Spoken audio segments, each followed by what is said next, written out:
झालेला सुटणं फार कठीण आहे. तरीवर असंच वाक्य आहे बघा त्यांचं. ते एंडिंग ऑफ टाइम म्हणून एक ग्रंथ आहे, त्याच्यामध्ये काय असेल तर हा दंड मोह झाला. मग तो आजही आणि वाढवला अहंकार. आजोबा अहंकार विसरलं काय? अहंकाराने तिच्याशी लग्न केलं, तनुशी देहाशी लग्न केलं, त्यातून इच्छा आली, इच्छेने द्वेषाचं लग्न केलं, त्याला जो मुलगा झाला तो म्हणजे आजोबांनी वाढवला, देहबुद्धीनं वाढवलं. वासना ही की नाही मला पाहिजेच ते चांगलं आणि वाईट, उच्च आणि नीच हे सगळं त्यातलं मला तेच पाहिजे, आजोबांनी वाढवला. बरं का? मग तो आजही आणि वाढवला अहंकारे, तो धृतीशी सदा प्रतिकूल. बरं, हा जो वाढवलेला आहे द्वंद्व मोह आजोबांनी वाढवलेला, हा कसा आहे तर माणूस धीराने जो राहतो ना त्याच्या मुळावरती आहे, धीर राहत नाही. काय बघा गंमत सांगतो तुम्हाला, व्यवहाराचं तर मी सांगतोच. काल काल म्हणतात ना, काळाचा प्राण काय आहे? काळ ज्याला म्हणतो आपण, काळाचा प्राण काय आहे? हे सगळं मराठीत सांगणं जरा मला कठीण जावं, सगळं इंग्रजीमध्ये वाचलेलं हो. What is the essence of time? Waiting period. केव्हा होणार, केव्हा होणार, केव्हा होणार, नाही का? वेटिंग पिरियड हे काळाचं हे आहे. जर वेटिंग पिरियड गेला, प्रतीक्षा गेली, काळाचं महत्व संपलं. राईट?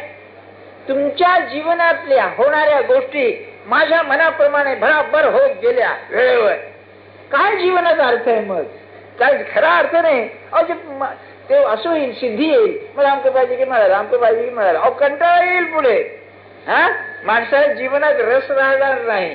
बरं, काय करावं? बरं, लग्नाला धाव झाली, पोरबाळ नाही अजून, काय करावं? बरं का?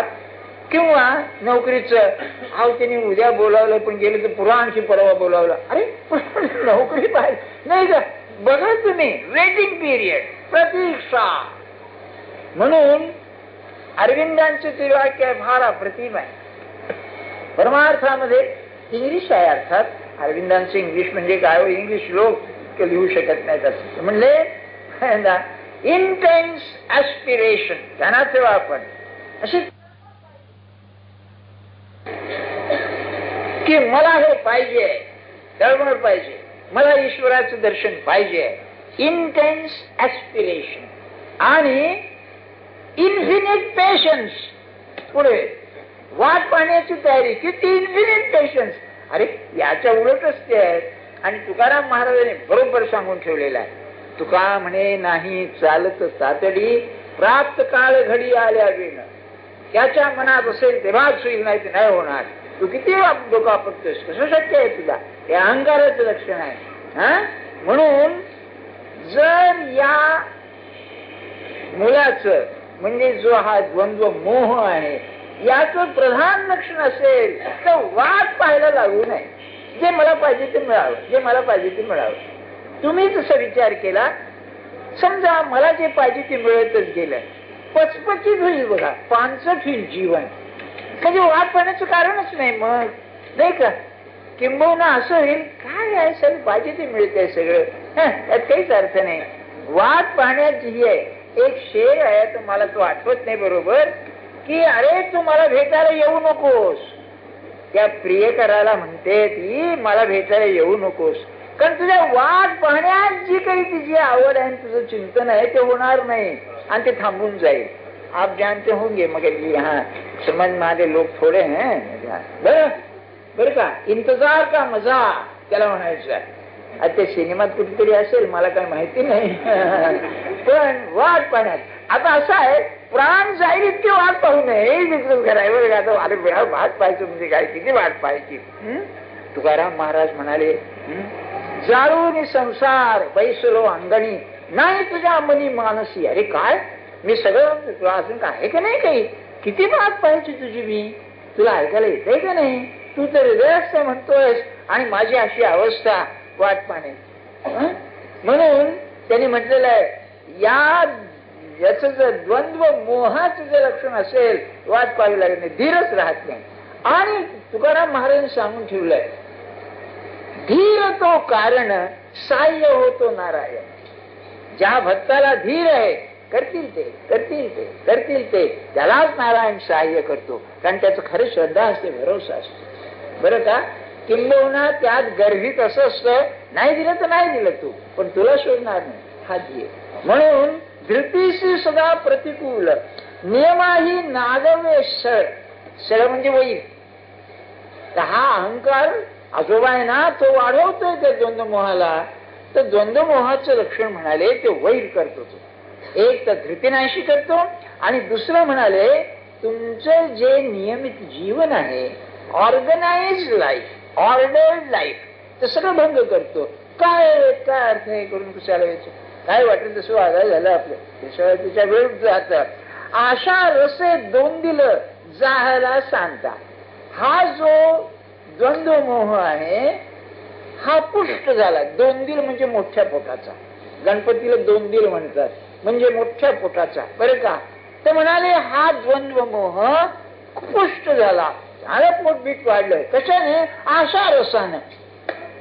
आशा रस पितो म्हणून हा खूप दूध पितो म्हणा, काय म्हणा, काय याचा अर्थ? माणूस जगतो आशेवरती जगतो. तुम्हाला एक खुबी सांगतो काळाची. 3 काळ आहेत ना, भूत, वर्तमान, भविष्य. काळात भेद नाही, माणसाच्या बुद्धीला त्याशिवाय राहता येत नाही म्हणून. बरं का? भूत, वर्तमान, भविष्य. तुम्ही थोडा विचार करा. भविष्य सगळं अंधार आहे. आधी मोठा ज्योतिषी झाला तरी ज्योतिषाची गंमत कशी आहे, लोकांना ज्योतिष सांगेल, आपलं ज्योतिष लोकांना विचारतो आहे. बरं कसं का तुमच्या ज्योतिष ते तिसऱ्या ज्योतिषाला विचार, म्हणजे याच्या ज्ञानाची याला खात्री नाही, दुसऱ्याचं काही का होईना त्या सांगून आपले. ही गंमत आहे.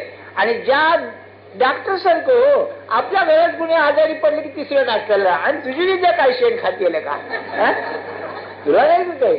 पण नाही, ते असंच आहे ज्ञानाची तऱ्हा. बरं का? आपल्या ज्ञानाची खात्री आपल्याला नाही. असं ते नाही. मुद्दा काय आहे, तर हे जे 3 काल आहेत फार छान आहे. मी तुमच्यातच असल्यामुळे की नाही तुम्हाला पटलंच पाहिजे, मी सांगतो. एक तरी दिवस असा जातो का की उद्याचा तुम्ही विचार केला नाही? जर तुम्ही हो म्हणालात ना, एक तुम्ही लबाड तरी असला पाहिजे, नाही तर तुम्हाला वेळ लागला असलं पाहिजे. एक दिवस मी म्हणतोय की उद्याचा विसर मला नाही बा, काही नाही, उद्याचा विचार नाही आला.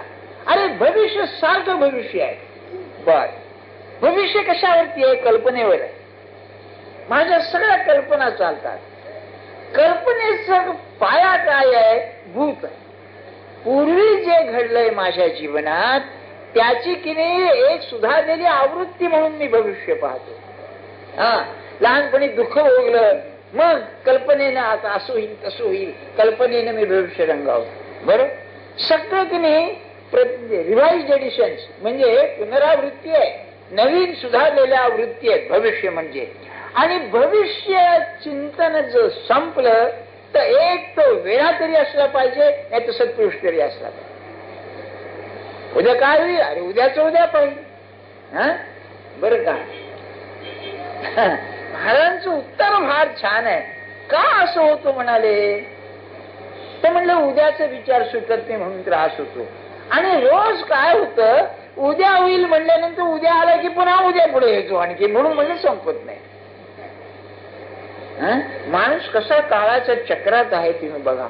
काळाचं स्वामित्व जर आपल्यावरच गेलं ना, अहो साधी गोष्ट आहे, तुम्ही अत्यंत काळजीत आहात आणि झोप लागली, काय मला सांगा दुःखाची पर्वा आहे, गेलं ते. तसं जागेपणी जो स्वतःला विसरला त्याला काय आहे? काहीच नाही, आशा नाहीच. तुम्हाला मी मागे राफेलचं उदाहरण दिलं होतं, चित्राचं, आठवत आहे का? माझं ऐकणारे काय 25-30 वर्ष लोक आहेत म्हणून सांगतोय. तुम्ही म्हणाल तेच सांगतात. आज नवीन कुठलं आणू? जादूची पोतडी बंद आहे किती, नाही का? किती सांगणार? एक चित्र आहे जगत प्रसिद्ध आहे ते. बरोबर, हो आशा या चित्राचं नाव खाली हो तर काय आहे? पृथ्वीचा गोल आहे. काय त्याची कल्पना आहे चित्रकाराची बघा. पृथ्वीचा गोल आहे, त्यावरती एक अर्धवस्त्र घातलेली एक बाई बसलेली आहे, डोळे बांधलेले, तुम्हाला काय न्यायदेवतेचे सुद्धा डोळे बांधलेले असतात.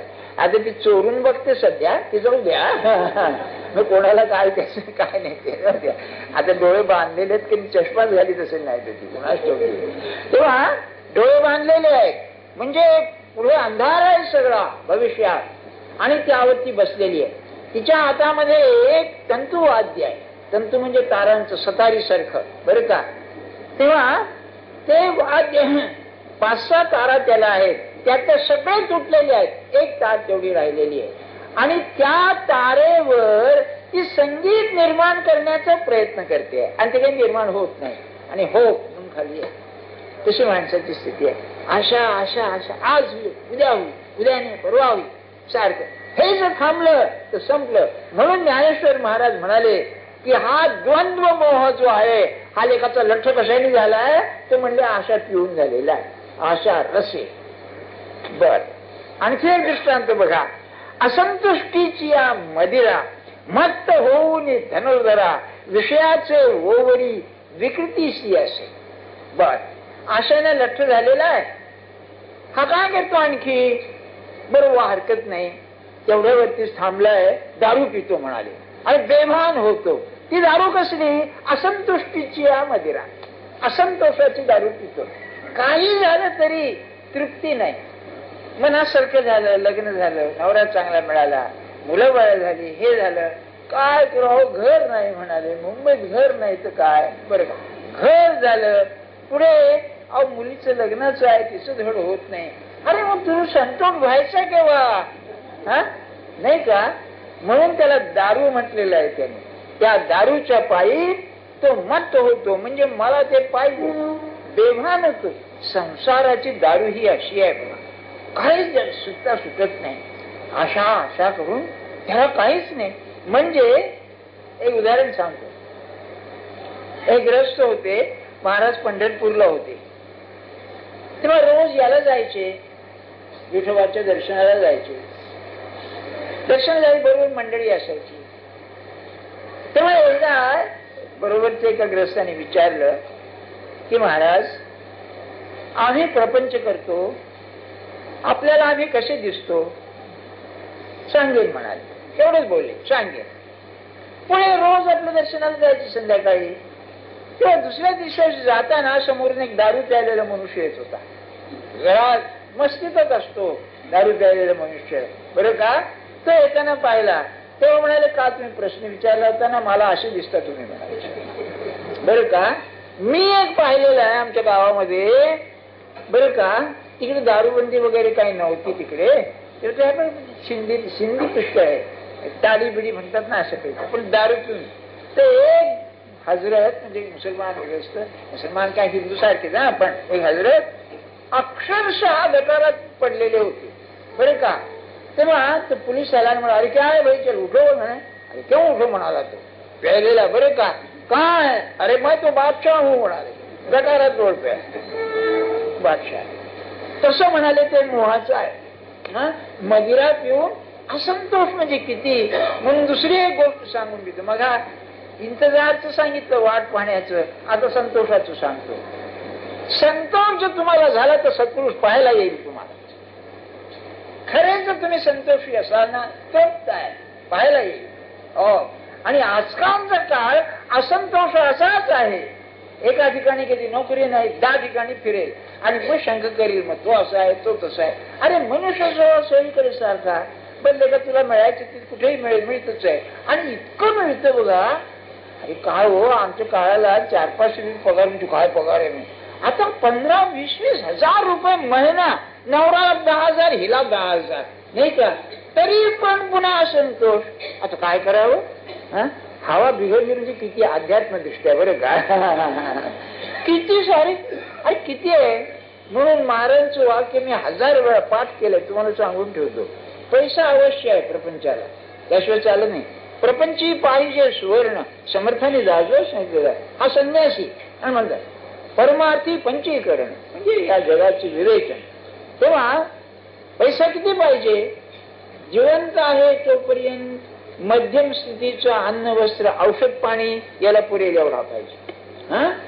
जिवंत आहे आणि मेल्यानंतर वर्गणी करायला लागू नये एवढी शिल्लक पाहिजे. याच्या पलीकडे पैशाचा उपयोग नाही. हे लक्षात ठेवा. आपण आचरणात नाही आलं तरी हे खरं आहे. फार काय करतो आपण नाही. आपल्याला मी ते 5-6 रविवारच्या पूर्वी एक ग्रीक गोष्ट सांगितली होती ना, अलेक्झांडरची. ती खरोखर सगळ्यांना ध्यानात ठेवण्यासारखी आहे. तो की नाही फार एनलाइट म्हणजे अतिशय सुशिक्षित होता अलेक्झांडर. अरिस्टॉटलचा शिष्य ना. काय सांगतो आपल्याला. तसा तो अतिशय दारू प्यायचा. त्याच्या मित्राला त्याने मारून टाकला बघा दारूच्या नशेमध्ये. तो इकडे हिंदुस्थानच्या बाजूलाच येत होता त्यावेळेला आणि स्त्रियांच्या नादी तर होताच. तेव्हा तो जेव्हा मृत्यूशय्येवर होता तेव्हा त्यांनी विनंती केली आपल्या सरदारांना की मला जेव्हा तुम्ही न्याल तेव्हा माझे हात मोकळे ठेवा. बरं म्हणाले. पण त्याने विचारले की त्यांचे हात का मोकळे ठेवा. जगाला कळू दे म्हणाले की हा सम्राट काही नेत नाहीये, रिकाम्या हाताने जातोय म्हणाले. मग त्याला विचारलं अरे म्हणजे मग तुझ्या बरोबर काय येत आहे. माझ्या गुरुने सांगितलं माझा आत्मा माझ्या बरोबर येतो. अरिस्टॉटलचा शिष्य ना तो. मग काय असेल बघा. शेवटी हात असे मोकळे सोडून जातोय. संतोष उसा पाहिजे. आणि तुम्हाला एक सांगतो बरं का, संतोषी वृत्ती प्रपंचात सुद्धा पुढे गोड असते फार.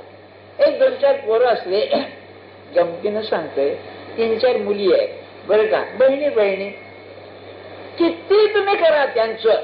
ती म्हणणार तू तिला ते हे दिलं मला हे दिलं नाहीस. तुला ती सेट दिला चांदीचा मला कसा आधार दिला. अरे मिळालं ना. आता काय तुझं लग्न होऊन 10 वर्ष झाली, पोरं बाळ झाली, आता शंख का. पण नाही तो असंतोषामुळे विचित्र आहे फार. तिला अंक दिलं मला अंक दिलं. याला उत्तम उपाय म्हणजे आपल्या प्रारब्ध होतं ते मिळालं शिंच असं म्हणावं. आता तुम्ही म्हणाल का नाही कोणा तुम्ही म्हणा मिळतं शिंच कसे ऐकत. त्याच्यावरती माझं सुख अवलंबून नसलं पाहिजे नाही का. किंमत किती त्याची. मला नेहमी आठवतो बघा आम्ही त्या उत्तर दिवसात गेलो होतो. त्या अलाहाबादला की नाही दूध प्यायचं असं तर मडक्या बोळक्यामध्ये दूध द्यायचे. मडक्याचं नाही का बरं ते प्यायचं फेकून द्यायचं मडकं. इतकी प्रपंचामध्ये चांदीच्या भांड्याची किंमत आहे. क्षमा करा माझ्यावर नसतील म्हणून कदाचित मी म्हणत असेल. काय तुम्ही चांदीच्या भांड्यात चहा प्यायला काय साध्या कपामध्ये प्यायला काय फरक आहे मला सांगा. चहा चांगला पाहिजे हो. चहा बेकार असून भांड चांगलं आहे असं नाही का. मला आठवत सोहिरोबाचं एक पद आहे. द्वाड वनिता रूपवती. द्वाड वनिता रूपवती. एक वाईट स्वभावाची बाई आहे सुंदर आहे. कामिक पुरुषा प्रिय कर होती. पण साध्या माणसाला वाटलं अरे साली भांडते हो माझी ताप देते त्यापेक्षा साधी बायको बरी म्हणायची पाहिजे. तसं व्यवहार येत आहे हो. युटिलिटी उपयुक्तता. त्याची उपयुक्तता काय आहे. मग ती वस्तू फार भारी असो नसो पण ते नाही कसं असतं बघा आपल्या ह्याच्यात नाही का. तो सेट बाहेर काढून 4 लोकांना दाखवला म्हणजे महाराजने गंमत करायची बरं का. महाराज काय एक बाई होती तिचा वाढदिवस आला. माणूस स्वभाव कसा असतो का. माणूस वाढदिवस आला ती म्हणले मला आमची साडी पाहिजे. आणि पण त्या साड्यांची किंमत म्हणजे 1000 2,000 रुपये हो. आणि लंगोटी घालायची पाळी झाली पैसे नाही तुमचे काय भयंकरच आहे काम सगळं. आम्ही जगतो म्हणजे की नाही ते विचित्रच आहे सगळं आम्हाला वाटतं ते. तेव्हा तो म्हणाला घेतो तुझ्या पाहिजे तेवढी किमती साडी घेतो पण एक अट आहे म्हणा. काय अट आहे. साडी नेसून कोणाला दाखवायला जायचं नाही बाहेर म्हणाले. मग ती म्हणाली घेऊन करायची आहे काय मग घरातच जायचं घेऊन करायची काय. संतोष असा आहे माणूस की शांत स्वस्त पाहिजे. फक्त एकाच गोष्टी संतोष नाही. प्रेमामध्ये संतोष नसावा, विद्येमध्ये संतोष नसावा, परोपकारामध्ये संतोष नसावा. पण बाकी ठिकाणी संतोषच पाहिजे नाही. संतोष हे धनापैकी उत्तम धन आहे यात शंकाच नाही. किंवा हा संतोषी मनुष्य जो पाहिला कौतुक वाटले वाह काय आहे नाही का. म्हणून ज्ञानेश्वर महाराजांनी म्हणाले असंतुष्टीची या मदिरा. मला फार ते गोड वाटलं की असंतोष हा दारू सारखा आहे. माणसाला मोडून टाकतो जणू काय. विषयाचं ओवरी विकृतीशी असे. मग असा असंतुष्ट माणूस बेभान झालेला विकृती रूपी स्त्रीला घेऊन आपल्या खोलीमध्ये बसतो. मग हे पाहिजे ते पाहिजे त्याच्या मागण्याला काही धरबंद राहत नाही. असं काय की होत ते संतोष पतंजलीचं सूत्र आहे, संतोषात अनुत्तम लाभ. या जगामधला सर्वोच्च उत्तम लाभ असेल तर संतोषामध्ये. मध्यम मार्ग कोणचा? तुम्ही म्हणाला आयडियलिझम ठीक आहे, हो ध्येयवाद बरोबर आहे, मग मध्यम मार्ग कोणचा? तुम्हाला जे पाहिजे आहे त्याकरता प्रयत्न करा, कारण मला ते हवं आहे. पण प्रयत्न झाल्यानंतर मिळालं तरी व्हावं, न मिळाले तरी व्हावं, अशी माझी जर वृत्ती मी ठेवली तर आहे त्यात समाधान मिळेल. म्हणून महाराजांचं वाक्य काय अर्थपूर्ण आहे त्या परिस्थितीत समाधान हा वैराग्याचा मुकुटमणी आहे म्हणाल. उत्तम आहे. काय त्या माणसाचं असतं बघा, मला असं माणूस मी पाहिलेला आहे, ते व्यवसाय होते ना, काय असते छान आहे म्हणाले, उत्तम आहे म्हणाले, काय असेल बघा. म्हणजे एक मनाची रचनाच तशी, आणि ती परमार्थाला फार आवश्यक आहे. आणि हेही सांगून ठेवतो, ज्या घरात अशी तृप्त बाई आहे, संतोषी बाई आहे, त्या पुरुषाचा संसार सोन्यासारखा आहे. लक्षात ठेवा, जिला भगभग नाही गाई सुद्धा आहे, उत्तम आहे, छान आहे, संतोष आहे, सर्वांगीण पाहिजे. बोलण्यात, चालण्यात, खाण्यात, पिण्यात, कपडा लत्ता सर्वांगामध्ये पाहिजे. आपण ते जर शिकलो तर आपण दारू प्यायल्यासारखं होणार नाही असंतोषाचं. मग पुढे म्हणाले, तेने भावशुद्धीची वाटे.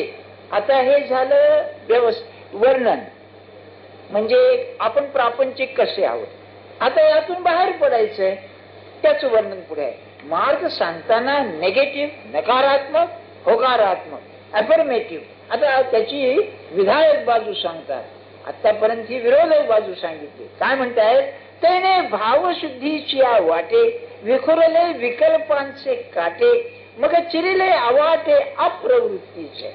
दुसऱ्या ओळीचा अर्थ असा आहे की अप्रवृत्ती म्हणून जी आहे, जे करू नये ते करण्याची जी बुद्धी आहे, ती बुद्धी यांनी बंद करून टाकली, दगडाने बंद करून टाकली. अप्रवृत्तीचा मार्गच बंद करून टाकला. चिरिले अवाटे, बरं का, चिरेबंदी दगड घेऊन ती अप्रवृत्ती, म्हणजे तुम्ही त्याला केव्हाही बघा, ज्याने कोणी त्याच्यावरती आक्षेप घ्यावा असं केव्हाही होणार. मला एक गांधींचं वाक्य आठवतं बघा, लोकमान्यांच्या बद्दल.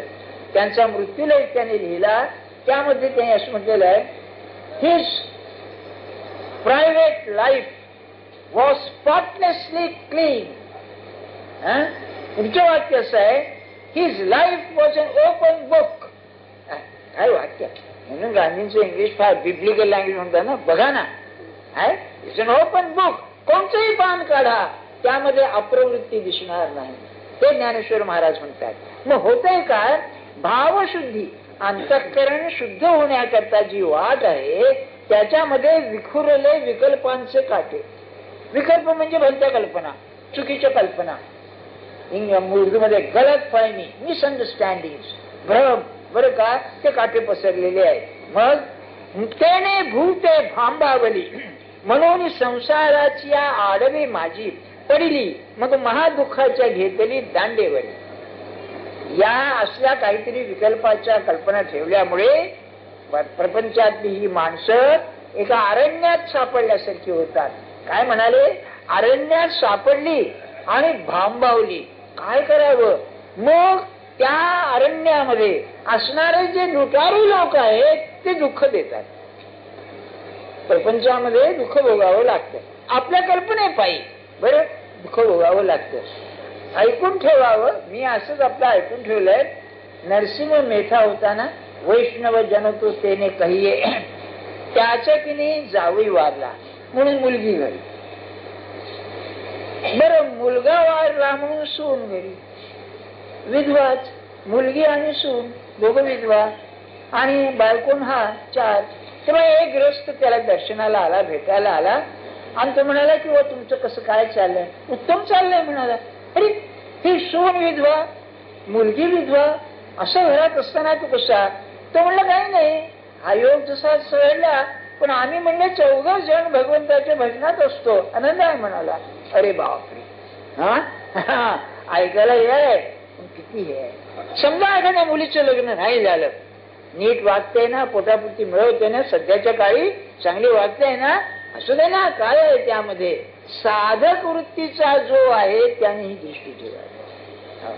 किंवा आपल्या मुलीला शास्त्रीय त्रास आहे, सगळं पाहून केलं त्रास आहे, उपाय करावा, वेगळं ठेवा, अमकं करा तमकं करा, काय जे अलीकडचे उपाय हे तरी, पण भगवंताला म्हणू नये की देवा हे कसं काय, बरोबर आहे, योग्य चाललंय.